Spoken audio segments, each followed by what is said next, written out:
ಸಂದೇಶವನ್ನು ನೋಡೋಣ. ಮಯಾ ತತಮಿದಂ ಸರ್ವಂ ಜಗದವ್ಯಕ್ತ ಮೂರ್ತಿನ ಮತ್ಸ್ಥಾನಿ ಸರ್ವಭೂತಾನಿ ನ ಚಾಹಂ ತೇಷು ಅವಸ್ಥಿತಃ. ಈ ಜಗತ್ತು ಎಲ್ಲವೂ ನನ್ನಿಂದಲೇ ಪರಿಕಲ್ಪಿತವಾದದ್ದು ಮತ್ತು ನನ್ನಿಂದಾನೇ ಆವೃತವಾದದ್ದು. ನಾನು ಪ್ರತಿಯೊಂದರಲ್ಲೂ ಇದ್ದೇನೆ.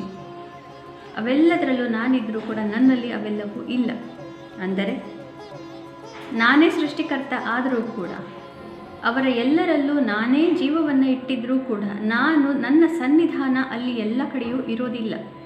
ನನ್ನ ಸನ್ನಿಧಾನ ಯಾವಾಗ ಭಕ್ತಿಯಿಂದ ನಾವು ಅರ್ಪಣೆ ಮಾಡಿಕೊಳ್ತೀವೋ ಆವಾಗ ಮಾತ್ರ, ಭಗವಂತನನ್ನು ಕರೆದು ಆವಾಹನೆ ಮಾಡಿಕೊಂಡು ನಾವು ಸನ್ನಿಧಾನವನ್ನು ಕೊಡು ಅಂತ ಕೇಳಿದಾಗ ಮಾತ್ರ ಅಲ್ಲಿ ಮಾತ್ರ ಭಗವಂತನ ಸನ್ನಿಧಿ ಇರುತ್ತೆ.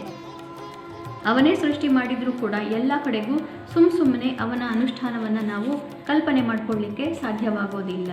ಹೀಗಾಗಿ ಅವನು ಹೇಳ್ತಾನೆ, ಮತ್ಸ್ಥಾನಿ ಸರ್ವಭೂತಾನಿ, ಎಲ್ಲವೂ ನನ್ನಲ್ಲೇ ಇರೋದು, ಆದರೂ ಕೂಡ ನ ಚಾಹಂ ತೇಷು ಅವಸ್ಥಿತಃ, ಆದರೆ ನಾನು ಎಲ್ಲ ಕಡೆಯೂ ಇರೋದಿಲ್ಲ. ಎಲ್ಲಿ ಭಗವಂತನ ಭಕ್ತಿ ಮತ್ತು ಸನ್ನಿಧಾನಕ್ಕೆ ಒಂದು ಆದ್ಯತೆ ಇರೋದಿಲ್ವೋ ಅಂಥಲ್ಲಿ, ಮತ್ತು ಎಲ್ಲಿ ಶುಚಿಯಾದಂತಹ ಭಕ್ತಿ ಸಮರ್ಪಣೆ ಇರೋದಿಲ್ವೋ ಅಲ್ಲಿ ಭಗವಂತ ಬಿಟ್ಟು ಹೋಗಿಬಿಡ್ತಾನೆ. ಹೀಗಾಗಿ ಕೆಲವು ವಿಗ್ರಹಗಳು, ದೇವಸ್ಥಾನಗಳು ಪಾಳು ಬಿದ್ದು ಬಿಡುತ್ತೆ, ಏನೂ ಮಾಡಲಿಕ್ಕಾಗೋದಿಲ್ಲ. ಹಾಗೆಲ್ಲ ಆಗೋದು ಯಾಕೆ ಅಂತಂದರೆ ಅಲ್ಲಿ ಭಗವಂತನ ಸನ್ನಿಧಾನ ಹೊರಟು ಹೋಯಿತು, ಏನೋ ಒಂದು ತೊಂದರೆ ಆಗಿ ಅಂತ ಅರ್ಥ.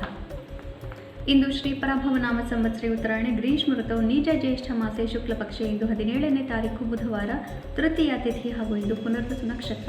ಇಂದಿನ ಭವಿಷ್ಯವನ್ನು ತಿಳ್ಕೊಳ್ಳೋಣ. ಪುನರ್ವಸು ನಕ್ಷತ್ರದ ಅಧಿಪತಿ ಗುರು ಆಗಿರೋದ್ರಿಂದ ಇವತ್ತು ನಮಗೆಲ್ಲರಿಗೂ ಬಹಳ ಒಳ್ಳೆಯದನ್ನು ಮಾಡಬೇಕು, ಬೇರೆಯವರೊಡನೆ ಬಹಳ ಸರಿಯಾದ ರೀತಿಯಲ್ಲಿ ವ್ಯವಹಾರ ಮಾಡಬೇಕು ಅನ್ನುವಂತಹ ಒಂದು ಉತ್ಸಾಹ ಇರುತ್ತೆ. ಮೇಷರಾಶಿಯವರಿಗೆ ಇವತ್ತು ಸ್ವಲ್ಪ ಕಷ್ಟಕರವಾದಂತಹ ದಿವಸ, ಆದರೂ ಕೂಡ ಮನೆಯಲ್ಲಿ ನೀವು ನೆಮ್ಮದಿಯನ್ನು ಕಾಣಬಹುದು. ಇವತ್ತು ಕಾರ್ಯಕ್ಷೇತ್ರ ಜವಾಬ್ದಾರಿಗಳ ಬಗ್ಗೆ ತಲೆ ಕೆಡಿಸ್ಕೊಳ್ಳದೇ ಇರೋದೇ ಬಹಳ ಒಳ್ಳೆಯದು. ಆದರೆ ಬುಧ ಶುಕ್ರನ ಜೊತೆಗೆ ಇರೋದರಿಂದ ಮೇಷರಾಶಿಯವರಿಗೆ ಇಂದು ಚಂದ್ರ ಗುರುವಿನ ಜೊತೆಗೆ ಸೇರ್ತಾ ಇರೋದ್ರಿಂದ ನಿಮ್ಮ ಕೇಂದ್ರ ಸ್ಥಾನದಲ್ಲಿ ಚತುರ್ಥದಲ್ಲಿ ಗಜಕೇಸರಿ ಯೋಗ ಪ್ರಾಪ್ತಿಯಾಗ್ತಾ ಇದೆ. ಇದರಿಂದ ಕಾರ್ಯಕ್ಷೇತ್ರದಲ್ಲಿ ಬಹಳ ದೊಡ್ಡದಾದಂತಹ ಯಶಸ್ಸು, ಮನೆಯಲ್ಲಿ ಬಹಳ ಉತ್ತಮವಾದಂತಹ ಒಂದು ಸಂದರ್ಭ ಹಾಗೂ ಆಸ್ತಿಪಾಸ್ತಿ ವಿಚಾರದಲ್ಲಿ ಲಾಭ ಇತ್ಯಾದಿಗಳನ್ನು ನೀವು ನೋಡ್ತೀರಿ. ರಿಯಲ್ ಎಸ್ಟೇಟ್ ಇತ್ಯಾದಿಗಳಲ್ಲಿರೋರಿಗಂತೂ ಬಹಳ ದೊಡ್ಡದಾದಂತಹ ಒಂದು ಲಾಭದ ಕಾಂಟ್ರಾಕ್ಟ್ ಇತ್ಯಾದಿಗಳನ್ನು ಇವತ್ತು ನೀವು ಪಡೆದುಕೊಳ್ಳಬಹುದು. ಕೋರ್ಟ್ ಕಚೇರಿ ವ್ಯವಹಾರಗಳಲ್ಲಿರೋರಿಗೆ ಇಂದು ಬಹಳ ದೊಡ್ಡದಾದಂತಹ ಒಂದು ಜಯ ಪ್ರಾಪ್ತಿ. ವೃಷಭ ರಾಶಿಯವರಿಗೆ ನಿಮ್ಮ ತೃತೀಯದಲ್ಲಿ ಚಂದ್ರ ಗುರುವನ್ನು ಸೇರ್ಕೊಳ್ತಾ ಇರೋದ್ರಿಂದ ನಿಮ್ಮ ಮಾಧ್ಯಮ ಇತ್ಯಾದಿಗಳಲ್ಲಿರುವಂಥವರಿಗೆ ಬಹಳ ದೊಡ್ಡದಾದಂತಹ ಒಂದು ತಿರುವು ಇಂದು ಪ್ರಾಪ್ತಿಯಾಗುತ್ತೆ. ಯಾರ್ಯಾರು ಸೋಷಿಯಲ್ ಮೀಡಿಯಾ ನೆಟ್ವರ್ಕಿಂಗ್ ಇತ್ಯಾದಿಗಳನ್ನು ಮಾಡ್ಕೊಂಡಿದ್ದೀರಿ, ನಿಮಗೆಲ್ಲರಿಗೂ ಬಹಳ ಅತ್ಯುತ್ತಮವಾದಂತಹ ಒಂದು ಹುದ್ದೆ ಇವತ್ತು ನಿಮಗೆ ಪ್ರಾಪ್ತಿಯಾಗಬಹುದು. ಮಿಥುನ ರಾಶಿಯವರಿಗೆ ನಿಮ್ಮ ಕುಟುಂಬ ಸ್ಥಾನದಲ್ಲಿ ಚಂದ್ರ ಬರ್ತಾ ಇದ್ದಾನೆ, ಗುರುವಿನ ಜೊತೆಗೆ ಸೇರಿಕೊಳ್ತಾ ಇದ್ದಾನೆ, ಶುಕ್ರ ಆಗಲೇ ಅಲ್ಲಿದ್ದಾನೆ. ಹೀಗಾಗಿ ಅತ್ಯುತ್ತಮವಾದಂತಹ ಫಲವನ್ನು ನೋಡ್ತೀರಿ. ಮನೆಯಲ್ಲಿ ನೆಮ್ಮದಿ, ಮನಸ್ಸಿನಲ್ಲಿ ನೆಮ್ಮದಿ. ಇರುವಂತಹ ನೆಮ್ಮದಿಯಲ್ಲಿ ಸ್ವಲ್ಪ ಏನೋ ಒಂದು ಭಾವುಕತೆ ಬರೋದರಿಂದ ಸ್ವಲ್ಪ ಏನೋ ಕೆತಕಿದಂತಾಗಿ ಆಗಬಹುದು, ಆದರೂ ಅದನ್ನು ನಿಭಾಯಿಸಿಕೊಳ್ಳಬಹುದು. ಧನಾಗಮವಾಗುತ್ತೆ, ಅದು ಮುಖ್ಯ. ಕರ್ಕ ರಾಶಿಯವರಿಗೆ ನಿಮ್ಮ ರಾಶಿಗೆ ಗುರು ಇದ್ದಾನೆ, ಅದರ ಜೊತೆಗೆ ಚಂದ್ರ ಬರೋದರಿಂದ ಇವತ್ತು ಗಜಕೇಸರಿ ಯೋಗ ನಿಮ್ಮ ರಾಶಿಯಲ್ಲಿ ಪ್ರಾಪ್ತಿಯಾಗ್ತಾ ಇದೆ. ಹೀಗಾಗಿ ಇವತ್ತು ಮುಖ್ಯವಾದಂತಹ ದೊಡ್ಡದಾದಂತಹ ಒಂದು ಕೆಲಸವನ್ನು ನಾನು ಮಾಡಲೇಬೇಕು ಅಂತ ನೀವು ನಿರ್ಧಾರವನ್ನು ಮಾಡಬಹುದು. ಆದರೂ ಕೂಡ ನಿಮಗೆ ಅದರ ಬಗ್ಗೆ ನಿಮ್ಮ ವ್ಯಕ್ತಿತ್ವದಲ್ಲಿ ಇರುವಂತಹ ಒಂದು ತೊಂದರೆಯಿಂದ ಅದನ್ನು ಸರಿಯಾದ ರೀತಿಯಲ್ಲಿ ನಿಭಾಯಿಸಲಿಕ್ಕೆ ಸಾಧ್ಯವಾಗೋದಿಲ್ಲ. ಸಿಂಹರಾಶಿಯವರಿಗೆ ನಿಮ್ಮ ವ್ಯಯಭಾವಕ್ಕೆ ಚಂದ್ರ ಮತ್ತು ಗುರು ಶುಕ್ರ ಎಲ್ಲರೂ ಇರೋದರಿಂದ ಬಹಳ ದೊಡ್ಡದಾದಂತಹ ಕಷ್ಟವನ್ನು ಈಗ ನೋಡ್ತೀರಿ. ಮನಸ್ಸಿಗೆ ಬಹಳ ದೊಡ್ಡ ಕಷ್ಟವಾದಂತಹ ಪರಿಸ್ಥಿತಿಯನ್ನು ಎದುರಿಸಬೇಕಾಗಿ ಬರಬಹುದು.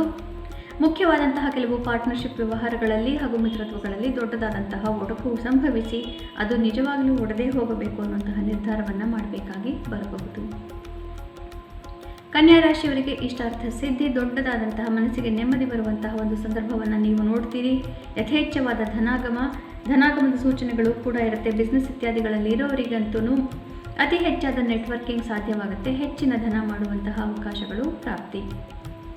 ತುಲಾ ರಾಶಿಯವರಿಗೆ ನಿಮ್ಮ ದಶಮ ಸ್ಥಾನಕ್ಕೆ ಗುರು ಶುಕ್ರ ಹಾಗೂ ಚಂದ್ರ ಬರ್ತಾ ಇರೋದ್ರಿಂದ, ಶುಕ್ರ ಅಷ್ಟೊಂದು ಒಳ್ಳೆಯದಲ್ಲ, ಗುರುವಿನ ಜೊತೆಗೆ ಚಂದ್ರ ಬರ್ತಾ ಇರೋದ್ರಿಂದ ಇದು ಬಹಳ ದೊಡ್ಡದಾದಂತಹ ಒಂದು ಹುದ್ದೆಯಲ್ಲಿ ನಿಮಗೆ ಮುಖ್ಯವಾದಂತಹ ಒಂದು ಸ್ಥಾನಮಾನ ಪ್ರಾಪ್ತಿಯಾಗಬಹುದು. ಆದರೆ ಅದು ಬಹಳ ಕಷ್ಟಕರವಾಗಿರುತ್ತೆ. ಯಾಕೆಂತಂದರೆ ನಿಮಗೆ ಆ ಕೆಲಸವನ್ನು ಮಾಡಲಿಕ್ಕೆ ಅಷ್ಟೊಂದು ನಿಮ್ಮಲ್ಲಿ ಆತ್ಮವಿಶ್ವಾಸ ಇರೋದಿಲ್ಲ.